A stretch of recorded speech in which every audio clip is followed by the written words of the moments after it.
Kevin Costner actually took over for the composer and wrote the score. He probably did. Actually, Edward Norton did. You didn't realize that. Edward Norton took over. Welcome to Recotopia, a happy home for recommended movies, shows, and music from two people you can definitely trust. Trustability varies by region, no guarantees implied.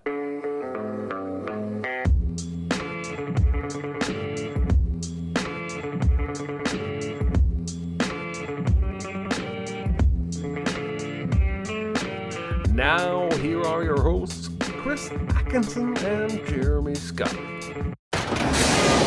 You punch it at 8:30 every morning, except you punch it at 7:30 following a business holiday, plus it's a Monday, then you punch it at 8 o'clock. Punch it late, and they dock it. Hello. Hey. Hello, everybody. This is Recotopia, episode 33. The big recommend today is the Hudsucker Proxy. Hello, I'm Chris Atkinson. Hello, I'm Jeremy Scott. And hello to all of you out there on Twitch and YouTube currently watching us live on a Tuesday, several days before this podcast is released to the public. I hope everybody enjoyed watching this. This is probably my 15th time watching the Hudsucker Proxy. This was right up my alley, obviously. Once Jeremy suggested it, I was like, yeah, I'll watch that movie again. Why not? I have watched it many times. So, how you doing? I'm doing good. I'm doing great. I'm excited to talk about movies today. Yeah, absolutely. Go ahead. Yeah, do you have any small recommends? It's no big deal. Itty bitty living space. It's so small and light. It's small, it's tiny, it's petite, it's wee. Oh boy, do I. I saw this movie on Hulu called Not Okay. Mm-hmm.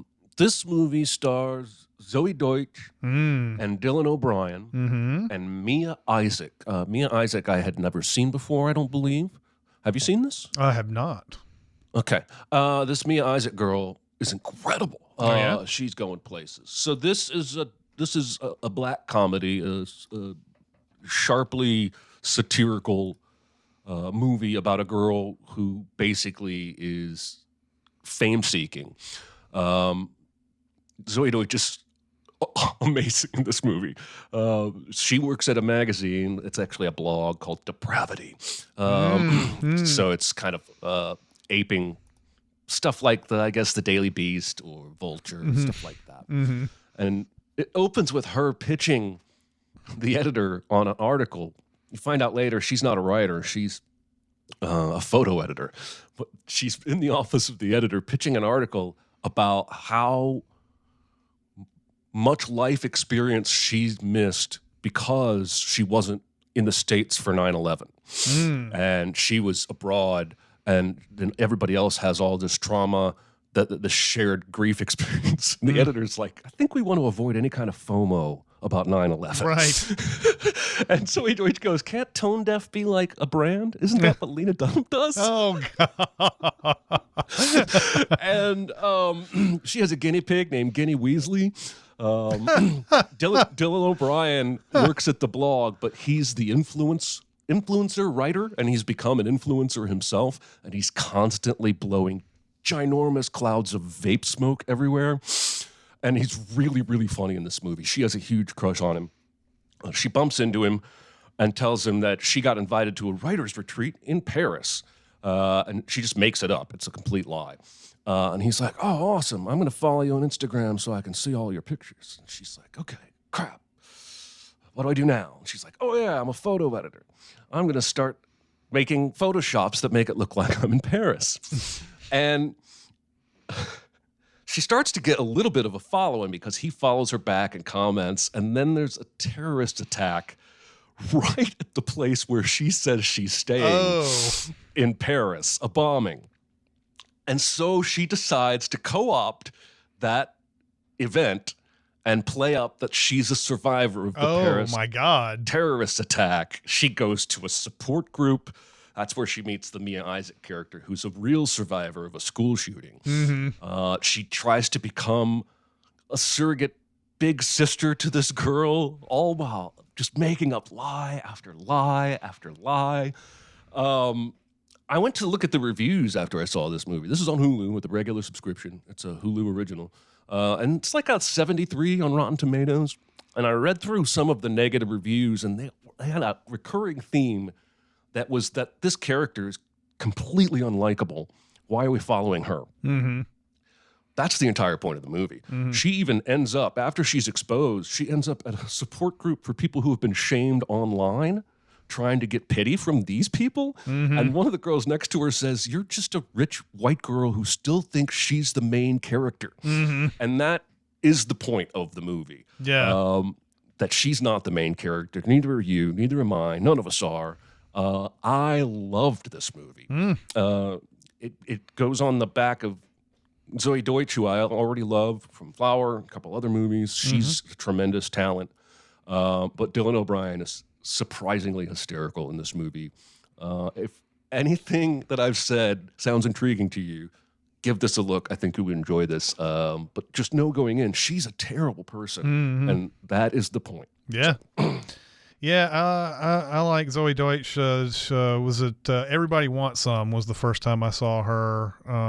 And then she has a scene-stealing performance in Zombieland 2. Yes, she does. So I've always liked her as well.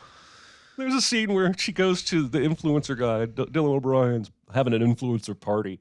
And when she's leaving, she gets a goodie bag like you would at the Oscars. And as she's walking home later, she has this like fake, "I'm going to do a good deed." And she like hands it to this homeless lady on the ground. And the homeless lady looks through the bag and goes, "Man, what the fuck am I supposed to do?" And it cuts right away to the next scene. Nice. Just a very funny movie. I got to remember who made this because she made something else that you've seen. Sorry, this is good radio. The Quinn Shepard is the director. And she made God Friended Me. She made The Miseducation of Cameron Post with Chloe Moretz. And I think those were the two I was thinking of. But there you go. There's my first small recommend. Ran a little over on that because I was enthusiastic. I will probably end up watching that at some point. I do like those dark comedies. I watched in theaters the sequel already to X called Pearl. And the story behind that is fairly well known, I think, at this point. They went out to shoot X, I believe, in Australia, and while they were having while they were being quarantined, Ty West FaceTimed with Mia Goth and said, "Hey, you want to make another movie while we're out here, since, we've got the equipment already out here, and we've got, and they FaceTimed the script for this movie before the other one even got shot, and then they got it greenlit and everything. That's insane. What a world. So this is the sequel to X, and the first time I watched X, I was like, don't know if I'm totally on board with this. The second time, I really liked it. This movie is better than X, I think. If you have watched X, you know that there's a creepy old woman played by Mia Goth in a double role. She plays a young woman on a porn set, and she plays the old lady in the movie as well. This is that old lady back in World War I, World War II days, somewhere around there. She's living with her parents. Her husband has gone off to war. Her mom is very, very strict, wants her to always be around because the father has some sort of affliction, where he's barely there anymore. He can't speak. They have to bathe him. They have to do all these different things. And Pearl seems like, someone who's just kind of going through the motions, but she's got a dark side to her. You find this out pretty quickly. But even with that dark side, you think, and basically she's still a very good person. And when she goes out to town to get medicine for her father, she often likes to stay around and watch movies while she's at it. So she watches this movie. It's a bunch of dancing and stuff like that, and gets out of the movie, and you get the sense this is finally who she kind of gets to be herself a little bit more, because she's not back at home and all that. She's smoking a cigarette in the alley, and the projectionist comes out and says, "Hey, you should come back here more often," that kind of thing, where, like, I can show you any movie that you want, that type of thing. And it's, it's not nearly as skeezy as I make it sound, but it's pretty skeezy. And so she sort of takes him up on it and finds out that he is going to has dreams of going to Europe and shooting these kind of porn pictures that nobody's really seen yet before. She shows him one that he shows her one that's already been made, and it's one of these, like, I can't believe they made stuff like this back in this day and age or whatever, this silent like porno thing. And I'm trying to figure out, the only one thing I'm trying to figure out is if Ty West shot his own and made it look like it was old, or if it was one of those, if it's like a real one that they found or whatever. That's how realistic it looks on screen. But as the movie progresses, you can tell that there's something a little damaged about Pearl. Just a little bit damaged. And we know this from early on, but we don't know how far damaged it is until it gets further into the movie and you realize that she will do anything to get off of this farm, and that she doesn't want to be around her parents anymore. And she is very slowly getting to the point of, like, she feels like she's backed into a corner. I won't go any further because there's a lot of, things to be revealed about this, but you can tell that this was a big collaboration with Ty West and Mia Goth, and they really sank it into this character. And it's like I said, it's a better movie than X. They're going to have a sequel to X. And starring Mia Goth. Yeah, starring Mia Goth. Well, that comment, I was about to read the comment. Let's see. Where was it? Where's that comment? Oh, yeah. The Tatsuka says, Pearl is better than X, huh? Well, X gon' give it to you. There you go. I highly recommend Pearl. I think you will, Jeremy especially, love Pearl. I think you saw X. I don't know what you thought of X, but finally saw and enjoyed X. Yeah, I think you will like this more. Except for the part where that dude plays Landslide perfectly. I don't understand how you can think you can get away with that. Anyway, no, I'm very interested in Pearl and also Maxine. However they're gonna. Yeah, I guess it's just Maxine. Yeah, it'll with 3 just be X's. Maxine. Yep.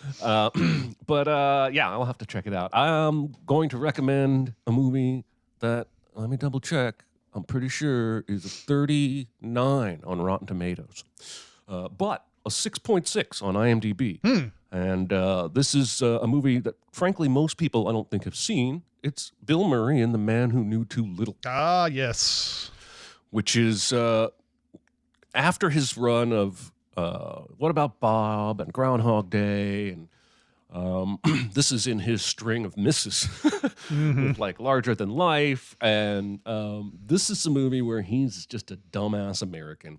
Goes over to London to visit his brother who lives and works there. His brother doesn't have time for him, has a big important meeting, buys him this essentially like a game night type experience where he gets to play the role of a spy and run all throughout London and have all these other actors give him this great experience. And just like in Game Night, which I'm now realizing kind of ripped this movie off in concept, he accidentally gets embroiled immediately in real criminals and real crime. Have you ever seen this? Yeah, I saw it when I worked at a theater that had this movie, and I watched it then. That's the last time I saw it, though. Yeah, there's a scene where he's trying to escape a hotel room, and he's on the ledge, and they're shooting at him, and he tries to call timeout because he thinks he's in an acting show, and one of them shoots again, and he's like, "I said timeout, you jack off." And then there's a scene later after that where there's a bunch of Russian dancers doing a formal Russian dance, and he ends up in costume on the floor doing the dance with everybody. And of course, it's hysterically bad. I can't say this movie is good, but I can say I like it and I laugh at it. And I've seen it maybe 3 or 4 times. It's, of course, riffing on The Man Who Knew Too Much, Untitled. And pretty much that's the only thing it has in common with that movie. Yeah. But it's got Peter Gallagher in it, Joanne Whaley, who I haven't seen in forever. Alfred Molina's in it. And if you like Bill Murray, and if you like the comedies that he made in the 90s, I would tell you to watch this one. It's on Hulu with a regular subscription. And I think it's good. I remember enjoying this quite a bit. I didn't think it was because it was in that period of time with all those bad Bill Murray movies. So I was not expecting much when I saw it. But yeah, I remember liking it quite a bit, actually. So, so a little bit of a left turn. I'm gonna recommend a YouTube channel. This YouTube channel is called Fact Fiend, and it's got everything that you want from sort of a like behind the scenes type of research show. And I think it does YouTube well, although they've recently been struggling and there's a big story behind that. But the guy's name is Carl Smallwood. He's basically in front of a camera with a green screen behind him. And he just talks about some subject, usually pop culture. There's one about Seven he does, where he's talking about how the script that David Fincher got was not the script that the studio wanted him to get. So when he came in to talk about the movie with the studio was like, oh yeah, and by the end of Seven, when there's the car chase and blah blah blah blah blah, David Fincher was like, what car chase? I didn't see a car chase in this. And he was already, David Fincher was already kind of like pissed off at this point with studio filmmaking, was almost considering quitting because of Alien 3. And now he's going into the 7 where he's got a script that he loves and the studio's saying, oh, there's this car chase at the end of 7. So anyway, Carl Smallwood sits here and tells you the whole story of like the ending of 7 and how that ending ended up actually making it into the movie and so on and so forth. And he does this with a lot of pop culture things. I remember referring to this a long time ago. He was talking about Ready Player One, and he said some friend gave him Ready Player One to read, and he was like halfway through it, and he was like, so what's the twist? And the guy's like, what twist? I was thinking maybe that the twist would be that the guy that we're reading this whole time is really the bad guy of this of this book, because he's such an asshole all the way through it and everything. And apparently that's not it at all, whatever. But whenever you see a YouTube channel where it's just basically him talking to somebody off camera and saying, did you ever hear the story of this? And they're like, no, I didn't hear that. And it's like a back and forth, and it's like, it builds this sort of like community kind of thing, where, you're watching this thing about pop culture that you've never heard about before. And this guy really goes deep into the research of it and like really gets out a lot of the facts and everything. And it's really fun to watch. And I think you guys out there would really, really love Fact Fiend. If you want to get a new YouTube channel in your life and you love pop culture, you obviously do because you're listening to us right now. So, so give it a whirl, man. It's fun stuff. It's really fun. Yeah, that sounds awesome. That sounds awesome. Yeah. I love that over the course of this show, we've recommended so many different kinds of things, like video games and recipes and YouTube channels and TV shows. I think that's kind of the spirit of the whole show. Yeah, absolutely. So, all right. So, are we ready for the big recommend? I think the big recommend is ready to go. I'm fine. It's just that you're so big. It's so huge. It's a good rule, but this is bigger than rules. It's bigger on the inside. Is it? I noticed. It's the Hudsucker Proxy. Yeah. I too have seen this movie probably 15 times, but I had not seen it in about 8 or 9 years. And that was the perfect amount of time for me to rediscover the joys of this movie. I was grinning ear to ear the entire time I watched this movie because it's just so fun from that zoom through the city with that opening narration talking about 1958 and the rat race, and finally coming up on Tim Robbins and then saying, well, basically, let's go back and find out how we got ourselves here. It's like a storybook on film. And I really like that quality. It's almost visually Tim Burton-esque at times. I think, at least in terms of some of the set design. It's definitely a kind of an otherworldly feel to it. It doesn't feel like a big city building, really. It's just it does feel it feels like you're on a set, but like, I don't know. It does have that Tim Burton kind of feel to it. I know exactly what you're trying to say there. So we have Norval Barnes as our main character. This is Tim Robbins. The producer, Joel Silver, wanted Tom Cruise. Imagine the movie if that had happened.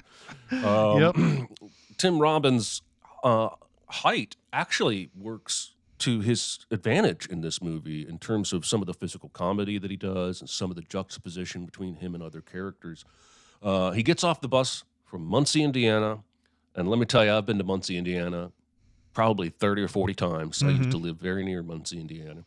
And he's fresh out of the Muncie School of Business, College of School of Business, whatever the hell they call it. And he's going to get a job, only all the jobs require experience. So he has to start at the bottom, at the mailroom at the Hudsucker Industries building. And this is probably one of the most famous scenes from this movie, as his boss walks him through the mailroom, barking out all the rules, telling them that, and they dock you if he messes up any of it. Meanwhile, people are constantly giving him packages and envelopes and things to carry and saying, this has to be on the 8th floor by midnight. And he just being bombarded with information. It's just a really classic scene. I think we've used it in videos a dozen times. And they dock you. Yep. Well, he's got an idea. After his coffee cup leaves a circle on his newspaper, he's got an idea. And so he draws it on a piece of paper, and when he gets his opportunity, which is a blue letter, the blue letter introduction is hysterical because everybody wigs the fuck out everywhere they go. Like even the elevator guys, like making all this chit-chat, and Jesus, Mary, Joseph, is that a blue letter? The blue letter has made this ominous thing, and it's a Chekhov's blue letter that the movie makes you forget completely until it brings it back, and it's perfection. So he goes up with this blue letter to Paul Newman's office, which was almost Clint Eastwood. Yeah. And Paul Newman is Sidney Musburger. Now, he's the acting president. The president of this company has jumped to his death after a really, really good financial report from the board. He runs down a really long boardroom table and goes out the window and all the way down. And so now they're looking for a patsy. They're looking for a proxy. They're looking for a doofus, somebody that they can control to name as acting president. And they want to tank the stock because then they'll be able to buy it. They can't afford to buy the stock. And the dead Hudsucker, founder of the company, his stock is going to hit the public market January 1st or something. And so they want to tank the company's stock so that they can afford to buy most of it and then go back to doing business as normal, and then they'll be rich. That's the scheme. There's a hilarious bit of physical comedy when Tim Allen is in Paul Newman's office with a fire and a water cooler and a trash can. And all throughout the process, he proves to Paul Newman that he is exactly the idiot he's looking for. But he does get to share his idea, and it's for a circle, for kids. It takes nearly a third of the movie before we find out that is a hula hoop that he has designed. And hilariously, there are two more designs that are an exact circle that we see later in the movie for two completely different well-known products. Yep. And of course, the hula hoop, after initial struggles, is a massive success. There's an amazing scene where nobody buys them, so the store owner throws them out. And this one little kid finds it and picks it up. It actually stops right at his feet, and he's the hula hooping wizard. And all the kids get out of school, and they're running around the corner, and they see him and stop, and they're all amazed. And then suddenly hula hoops are everywhere, and the stock is not tanking, it's going up. All the while, we have Jennifer Jason Leigh. She works for the local newspaper, and she's been sent in undercover to try and get the scoop at the company. And she writes an article early on about him being a big doofus, and he doesn't know that his new secretary is also the woman author of these articles that are criticizing him. She gives an incredible performance in this movie. She claims to be from Muncie herself. There's a hilarious scene where he does the fight song from the school, and she pretends to know it and try and keep up with him. And of course, he's an idiot. He doesn't realize. But eventually, she falls for him. And then after she falls for him, as he starts letting the success go to his head and starts becoming an asshole, she calls him on it. At this point, he's got a 4-piece orchestra in his office, cucumbers on his eyes. There's a sculptor in the corner making a sculpture. And I just love all the visual pops of this movie. Like even the offices where Paul Newman's got one corner of the clock, the big clock on the building, in the background of his office, and we see the hand going by. It leaves a long shadow on the wall. It does. Goes right to Tim Robbins. It's a visual feast. There's a great performance for Buzz the Bellboy. Who should probably Jim True. Okay, good. Who was in Singles. If you remember Singles, he's the guy who's like, he's got 20 numbers. He got 20 numbers. He's in Singles. Yeah, he's also goes on to be in The Wire. Yeah. As one of the guys on the special squad. He is awesome in this movie. He's a fast-talking bellhop. He eventually has his own idea of a circle. Yeah. It turns out to be for a bendy straw. For drinks. For drinks. And basically, Paul Newman discovers that this journalist has been acting as his secretary and writing all these bad articles. He finds out the newspaper is going to publish an article that outright says that Norval Barnes stole the hula hoop idea from Buzz the Bellhop, which we know is not true. But at this point, there's no one that he can convince. She quits her job at the newspaper in defiance, tries to find him and cheer him up, but he now knows that she was lying to him, and he leaves and off to have one of the worst evenings ever. He's already drunk, and I love when he says, when she shows up, he says, "Hey, surprise, it's a pool winner." He stumbles up the stairs, and then Buzz the Bellhop sees him, and then the whole mob chases him down the street in a what I can only call a Tom and Jerry type chase sequence. He ends up on the ledge himself, contemplating jumping. Then he slips and falls, and he's dangling there, and then he eventually falls, and you think, oh no. Right before he hits the ground, actually maybe 20, 30 feet up, he stops.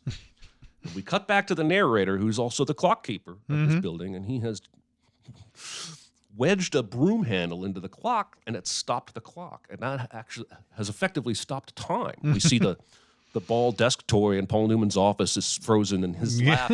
He's frozen in his desk. And the guy says, now, strictly speaking, I'm not ever supposed to do this. Yeah. Do you have any other ideas? And then the dead Hudsucker comes down in angel form with yet another circle, a halo above his head. And says the words, "Why didn't you deliver that blue letter? You might have learned something."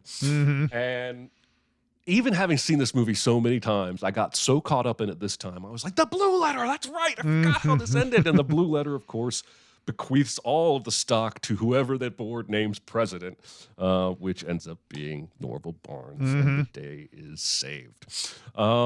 He goes on to run a good company, and they do another circle duel, and it turns out to be a Frisbee.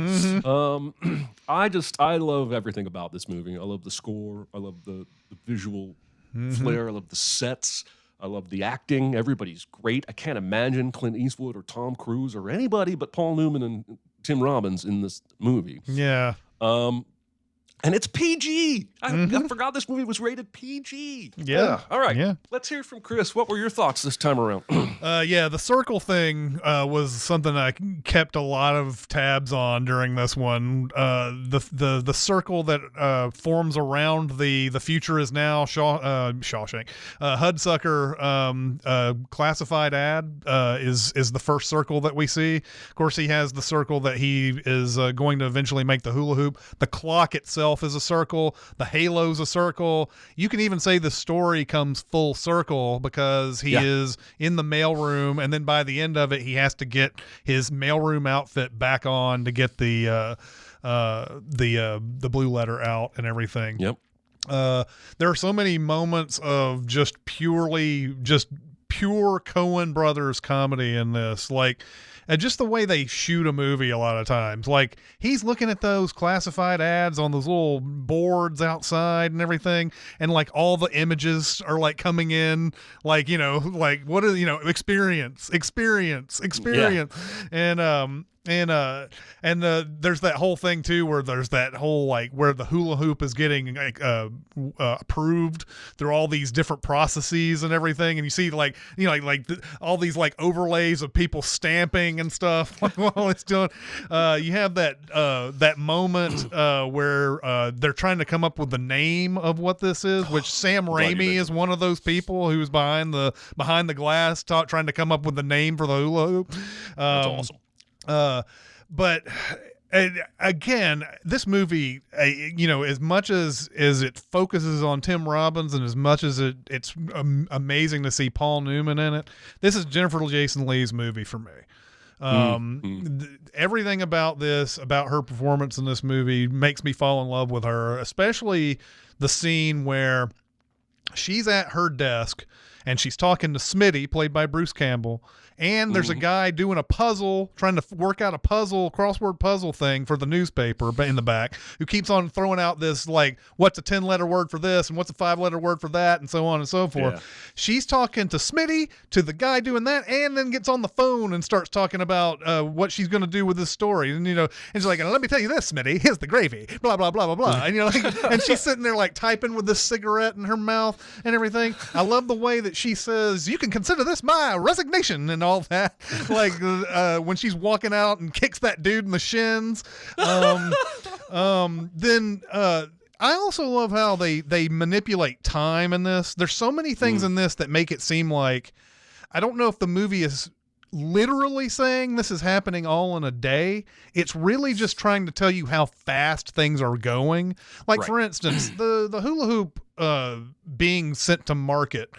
It's easy to say, oh, well, this all happened in one day, but I could literally say that this was a full, like, even though that's not, I don't think that's the time frame of the movie. The time frame of the movie is like a month, maybe, if that. I think so. Yeah. But you could literally say that you could say that whole sequence where the kid finds the hula hoop and everything might have been something like weeks, because consider what they're saying there. This guy put hula hoops on sale at his toy store, and he was so distraught that nobody bought this thing for kids during school that he was putting it got down to the point where the price went down to the point where it's like free with any purchase. Yeah.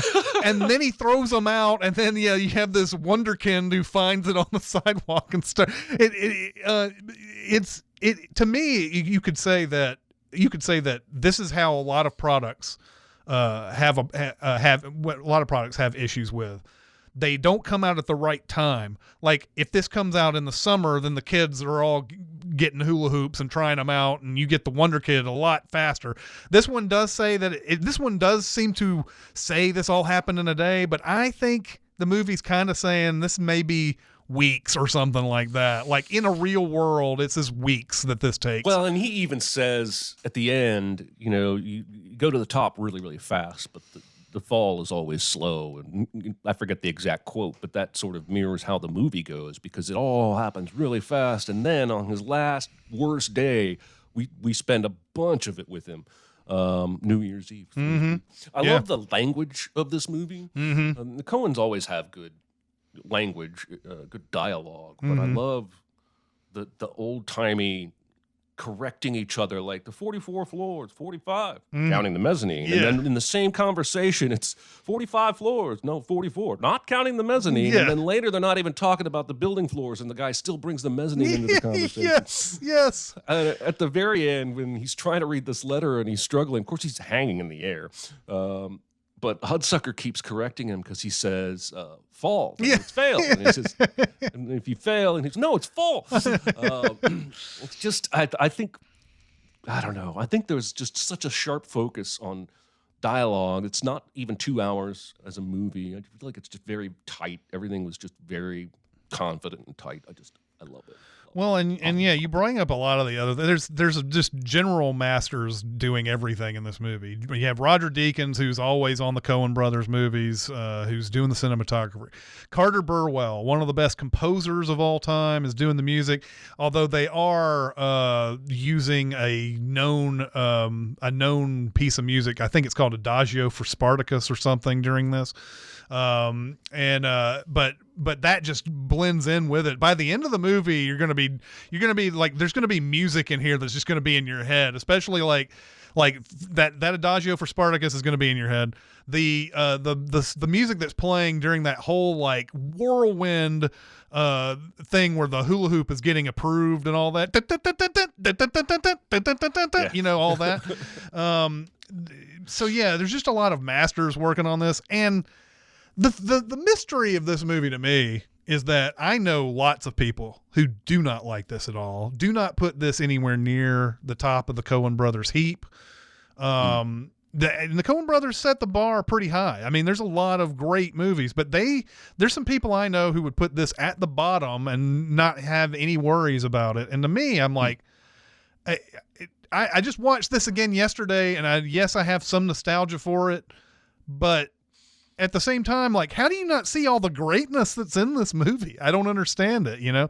And to each his own. Sure, everybody can, you can hate this movie if you want. It's just that I don't understand what you're seeing that is not good about this. Some people think Jennifer Jason Leigh is too over the top in this. Like she's trying for some sort of, like that old 30s dialogue, that fast talking, whatever, but she does it to perfection. It works so well for this movie. I don't understand it. So anyway, I love it. I love it to pieces. I love when he's insulting the author of the article, but he doesn't know it's the woman he's talking to. Mm-hmm. And then he says, why don't we get dinner and see a show? I was thinking The King and I. And she slaps him for all the shit he was saying about her being the author. And he goes, okay, how about Oklahoma? Yeah. And and you're talking about, you're talking about the elevator guy. When he gets on the elevator and he's like, going all the way to the top, okay, buddy, or whatever, goes up to the next level. There's 3 people get on. And he's like, hello, Mrs. Blah, you're number 17. You're number 20, and you're number 37. He goes, 36. Walk down. Yeah. Because he's doing rhymes. It's like, hey, Kevin, you're 37. And that's the reason he wants to say that. Yeah. Walk down. So yeah, there's just a lot of, and it's funny. They put in Anna Nicole Smith playing basically what is Zsa Zsa Gabor in this. She's just Zsa Zsa in this or whatever, but it's just fun. It's just funny seeing. Of all the people back in the 1990s, who would you think would get into a Coen Brothers movie? You wouldn't think Anna Nicole Smith would be in one. No, it just shows their range of like knowledge and things that are out there, that you see these kind of characters, these kind of actors and whatever in it. It's just, I don't know. This movie's just it's just a delight. It's such a delight. Yes, I agree. Now, I got to find out what the double feature is going to be. Be very, very quiet. Secret? What secret? Our dirty little secret. I tell you something I've never told anyone. Okay. Before we get into the double feature, I will go over a few of the comments that were highlighted here. Apathy says, seeing the love for this movie spread is heartwarming. Yes, absolutely. Joseph says, that part where he's looking at the job board gave me flashbacks to job hunting. It's a starting job, but requires experience. Yeah, exactly. Jagged says, this so far is my favorite recommended movie on Recotopia. Well, there you go. It would be high on my list as well. And then it says, Jagged says, I didn't realize Sam Raimi co-wrote the movie until Bruce Campbell showed up, and then I just assumed he did. Yeah. That is a weird. That's a super powerhouse that you're seeing there. I don't think they had collaborated this way since Crime Wave, and Crime Wave's not a really good movie. Sam Raimi directed that, and I think Coen's wrote it or whatever. But it was interesting to see them all collaborating on this one. Shaggy Nut says best Coen movie, and then Castro says wordplay is an underused art in comedy these days. Absolutely. Indeed. Okay, so my My double feature here is goes along sort of the same lines in plotting. I was thinking of Mel Brooks' The Producers for this. Mainly because the whole plot of that movie is a director and accountant want to come up with the worst possible play that they can come up with and make money based on people spending, hoping that they're going to get a 100% profit back or whatever, that they're never going to be able to pay back because they're not going to make the money that they think they're going to make. And of course, if the play is a hit, then they have a big problem because they have a huge amount of profits that they have promised to everybody. There's a lot of parallel there, yeah. So as the Producers has that that famous line, like, we picked the worst writer and we picked the worst director. Where did we go right? It's kind of like that. Like in Hudsucker Proxy, look. I don't think the Coen brothers are saying the hula hoop is a genius invention of any sort. It does show you how lucky you have to be to get something to succeed a lot of times. And in this case, this is something that nobody would have ever cared about if not for, this is not the real story of the hula hoop, but in this movie, this hula hoop doesn't do anything unless some kid runs across it in the sidewalk and is like instantly Mozart with it, So like, and then it becomes a thing in front of a whole bunch of children and all the kids want it and everything. But yeah, The Producers was the movie that I thought of during this. I thought that was a big parallel for this. So Excellent. Yeah. Excellent. I was expecting you to say, but I didn't choose that because that's what we usually do. Yeah. That reminds me, though, when you're talking about the hula hoop scene, reminds me of that Simpsons episode with the yo-yos, where everybody wants a yo-yo. Yeah. all of a sudden, everybody wants a yo-yo. Yeah, exactly. All right, I like that. That is an excellent double feature, and I think even some of the tone. Not just the parallel story ideas, but I think they're similar in tone. Mm-hmm. So. Yeah. All right. Now, what about homework for next week? What's the big recommend? All right. So we have October is going to be our next few episodes. I don't know how it's going to go, but I do want to get at least one horror movie in, and one that I don't think many people talk about that much. It is 1980's The Changeling. Nice. With George C. Scott. This movie doesn't get a lot of play in the horror realm. Like it feels like people kind of overlook this. And I haven't seen this in forever, so who knows? Maybe again, we always take our chances with a movie we haven't seen in forever. But I remember loving The Changeling when I last saw it, which was back in the 90s somewhere. But I remember there being a lot of creepy stuff in this. I've seen the Angelina Jolie one, which is a completely different movie. Oh. Not even a remake? Yeah, it's just called Changeling, and and Angelina Jolie has a kid, and the kid is like kidnapped or something like that, and then they bring back another kid, and it's not her kid, and she is like swearing up and down to people in the government that it's not her kid, and they're like, screw you, you're just a dame, blah blah blah, that type of thing.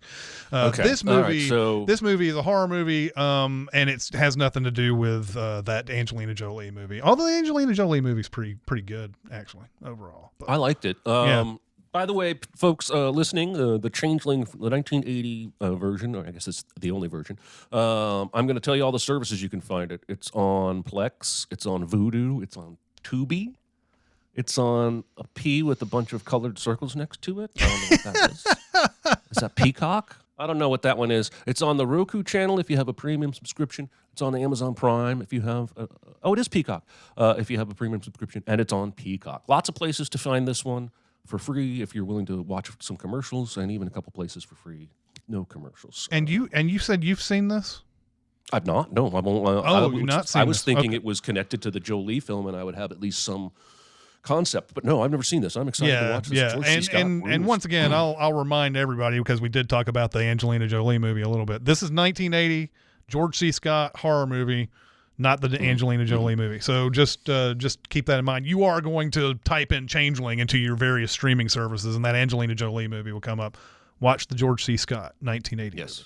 Don't be fooled by Angelina Jolie. Also, I think we're both planning to pick horror or horror adjacent stuff for October. We are trying to set up an interview with an old friend that we interviewed on a previous podcast. And that will be in October and won't be really about a horror movie. But I'm excited to watch this one. I'm excited to pick my next October-related one. Okay, Absolutely. So let's do a couple questions. What do you say? Yeah, questions. I got something to say. I want the truth. I am listening. This is a long one. In 50 First Dates, Lucy makes her dad and brother watch The Sixth Sense every day because she has no memory of the day before. And they have to sit there and pretend to be surprised that Bruce Willis was Kaiser Soze the whole time.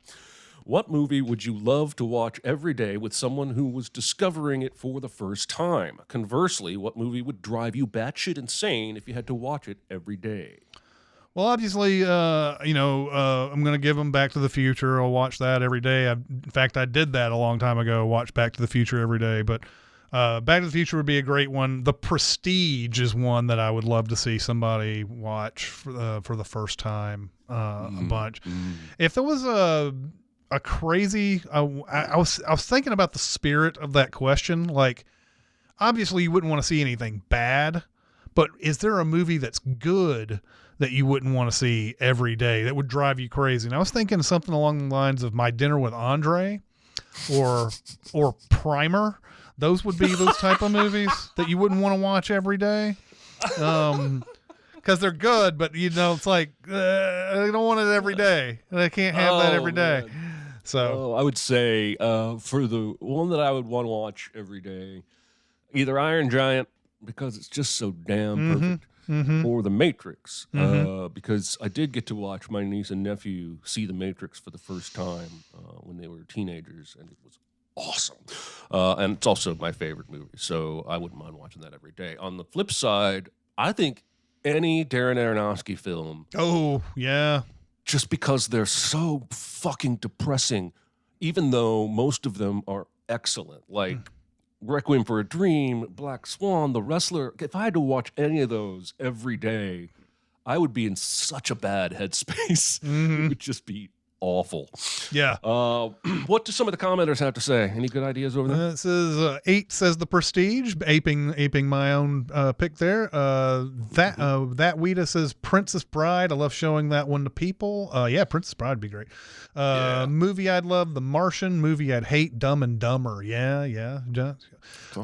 Passion of the Christ. Not watching that again, though I thought it was good. Yeah. That would definitely not be something that you would want to watch over and over. Jet Smet says the movie that would drive me insane would be The Ring. Yeah. For sure. And then Polly says, even movies I like, I don't want to see it like every day for a long time. Imagine watching Audition. Yeah. Audition would be a tough one to watch over and over again, for sure. All right. Another question. What's the best score from a bad movie? Lady in the Water seems to have a pretty good score. Lady in the Water is a James Newton Howard score. The movie itself, I mean, that's M. Night at his deepest up his own ass he's ever been, is Lady in the Water. And it's one of those movies where it's like, you can tell that somebody who really loves movies is making it behind the camera, but it's just, it's such a slog. But the music itself, I can take. Lady in the Water is good. So that's a good call. I've only seen that movie twice, and I don't think I want to watch it enough to know the score. But I might give the score itself a listen. I chose Waterworld, which I don't personally even consider a bad movie, but society does, and I'll agree with them. But I love this movie, but I could sing that. Dun, dun, dun, dun, dun, dun, dun, dun, dun. I love it. It's like piratey and an adventure-y, and there's a lot of other good things about Waterworld, but it doesn't equal a good whole, but the score is not a problem. Yeah. I heard that Kevin Costner actually took over for the composer and wrote the He score. probably did. Actually, Edward Norton did. You didn't realize that. Edward Norton took over.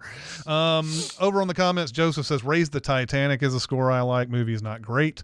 Jets Met says Batman Forever, although that may be more soundtrack than, well, score's pretty good. Score's pretty good. Still rules, though. Yeah, soundtrack's I great. had that album. Yeah, Monday says Toy Story 4 is literally the worst movie Pixar ever made. Hey, you take that back. It's Cars 2. But Newman is trying so hard, to be honest. Yes, he definitely is.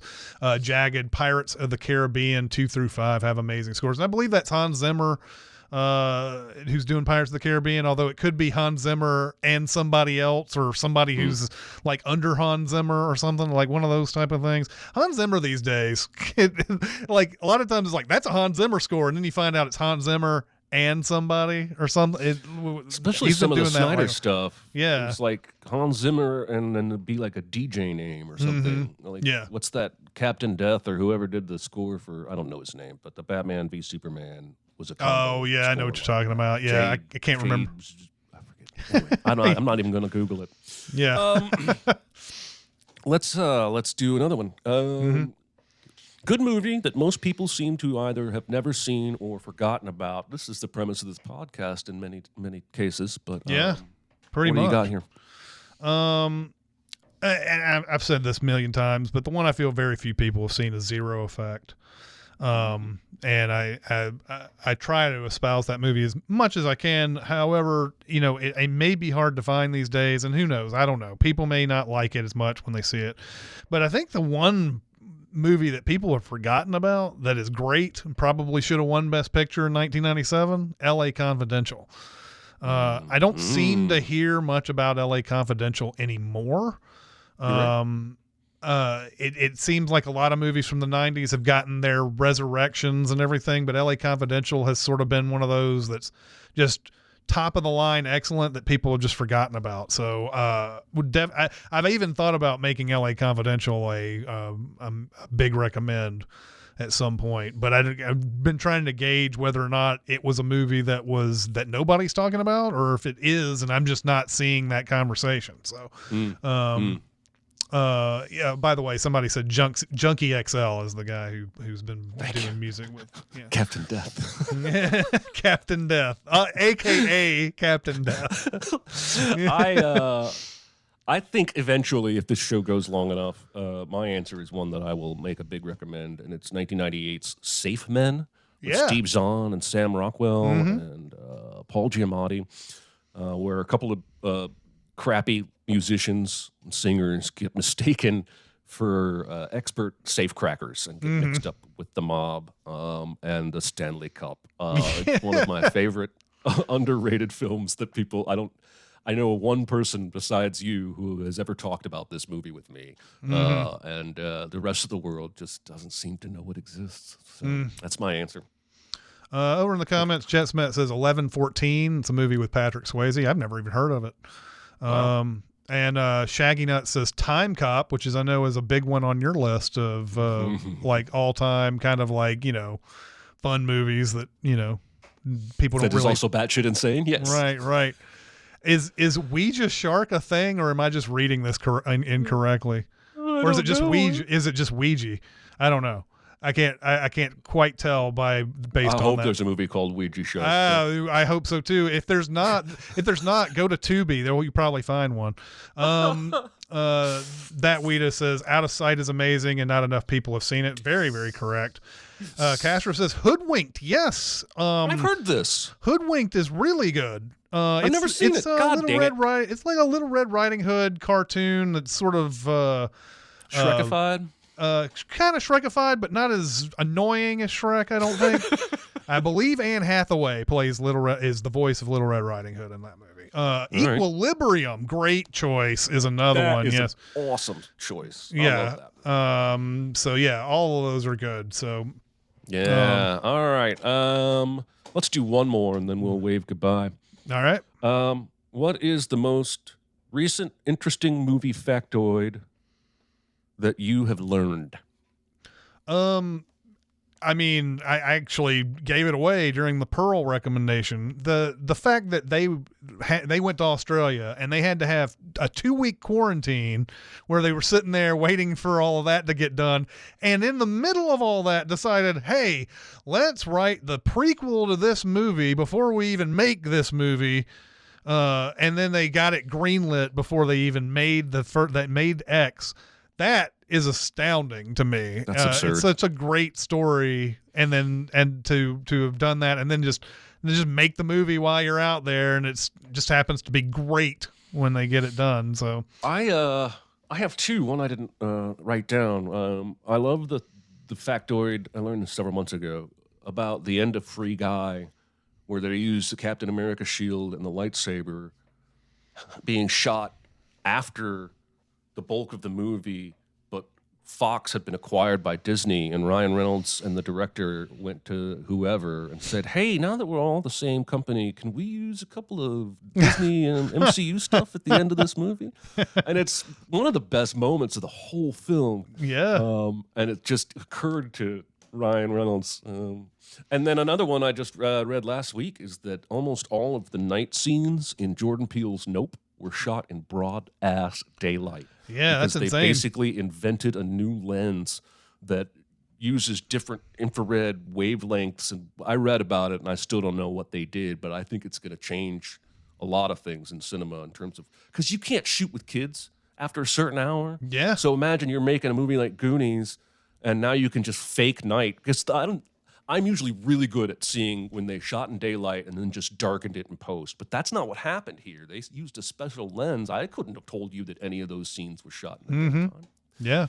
Awesome. All right. Well, we any factoids in the? Chris Batkinson says, did you know that when Viggo Mortensen kicked the helmet, and he dots it because that's one of those all-time, like everybody, yes, he actually broke his toes when he kicked that helmet, and he continued with the scene. Amazing. Way to go, Viggo. Joseph says, it's not exactly cool, but I was surprised that Dolph Lundgren put Sly Stallone in the ICU in the Rocky movie he's in. So yeah, totally. All right. Well, that's going to do it for this episode of Recotopia. Next week is The Changeling. Remember to not confuse it with the Angelina Jolie movie. Watch the George C. Scott movie. It was a pleasure having everybody on the comments again and Twitch and YouTube. Thank you so much for coming out and making the place lively around here. See you next we will week, see you everybody. next time. See ya. Goodbye. Bye. Chat with us on the Cinemasins Discord at discord.gg/Cinemasins or Cinemasins Twitter at Cinemasins, and email any comments or questions to Recotopia@cinemasins.com. That's RECOTOPIA at cinemasins.com.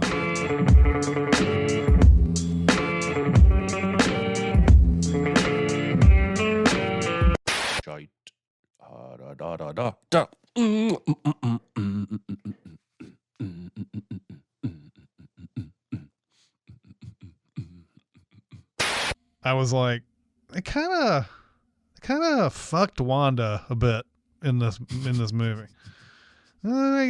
She kind of like at the by the end of the WandaVision, it's like, oh, she went through some trials and tribulations. She made it through. She's grown as a character, and then of course they had this little, stinger at the end of the show. Like if you watch till the end of the credits, where it's like, oh, there may still be some evil in that Wanda, and it's all setting up Doctor Strange basically, and it's like, it seems kind of like, I don't know why'd we go through all of this. Why did she go through all of this only just to be evil again for this movie? Like, why couldn't she just be evil at the end of the show and then she could have her growth? What's crazy is she's phenomenal in these movies. Mm-hmm. She's great in this role. Yeah. But they have never given me anything to care about with this character. Like her and Vision fell in love like to the depths of the ocean. Makes off no screen. sense. Yeah. And I'm supposed to be all cut up inside when Vision dies, and she's upset, and I'm not. I feel like Thanos. I'm like, I don't even know who you are. And you needed you needed something like WandaVision to get you into the point where you were like, oh, they do really love each other and everything, but like nothing in the movies. Nothing in the movie said that. You know, that was to me, that was Hermione and Ron all over again. Yes. That was like, no, I insist they are in love, so you should therefore think they are in love as well. And I'm like, okay.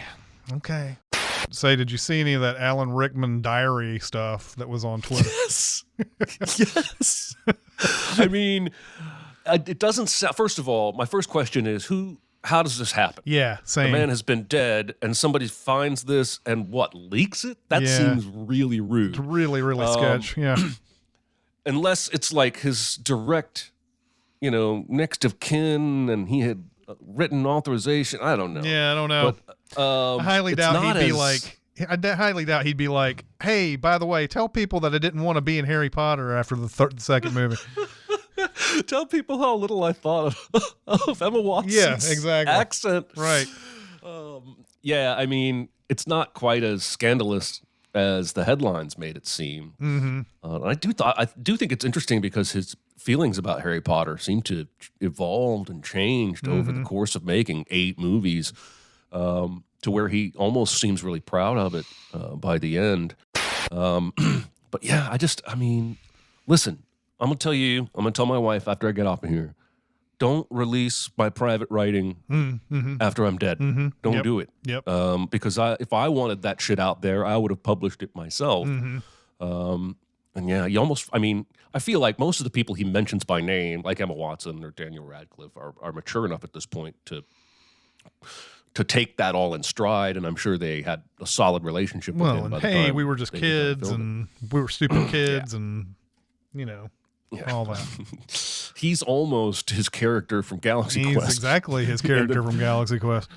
In that he's like, I did Hamlet on this loyal British stage. Yeah. Got 3 curtain calls. Yeah. Yeah. Well, how do you feel about the starting extra innings with the player on second base?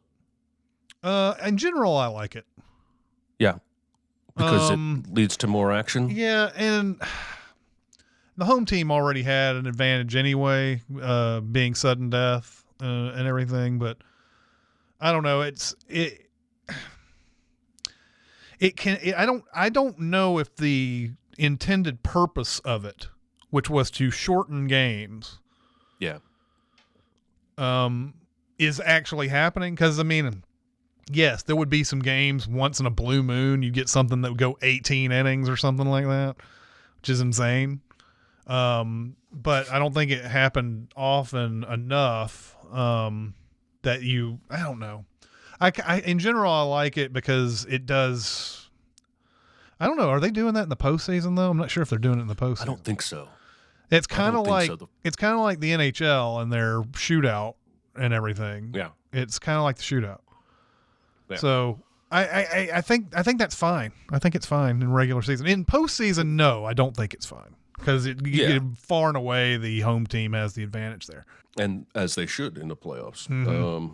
Yeah, the first time I saw it was really jarring because I hadn't seen enough baseball or read enough to know that they had continued doing that after the pandemic. Yeah, I was like, whoa, it was literally I went out of the room during a commercial and came back and they always had a guy on second and I was like, whoa, a double, awesome. Let's see how that happened. And I looked up the game and it did not say a double. It said, what was the first? Started at second or something or whatever. Yeah, like it's an I word inserted or anyway. Yeah, it's always whoever was last at bat goes there. The Seattle Mariners might be fun to watch too. Are they good? I didn't know they were. Yeah, they are. They are good. Kind of came out of nowhere last year. Started getting really good and even lost a couple of guys from last year, and but then they got Julio Rodriguez this year, and they're still good. Mariners are still good. Ichiro's still kicking it around. He's no. but he shows up now and then. He showed up at that special game where like the girl who got the foul ball from him 10 years ago. I saw that. Yeah, threw out the first pitch, and they had a whole Ichiro girl game. Thought that was interesting. Well, I can think of worse things to be famous for. Yeah, absolutely. Like girl who chugs a beer at the U.S. Open. Yeah, exactly. So I mean, she seems to be enjoying it. oh, that's one of the most genuine reactions ever caught on a broadcast. I'm ready to get this show on the Let's road. shoot this fucker.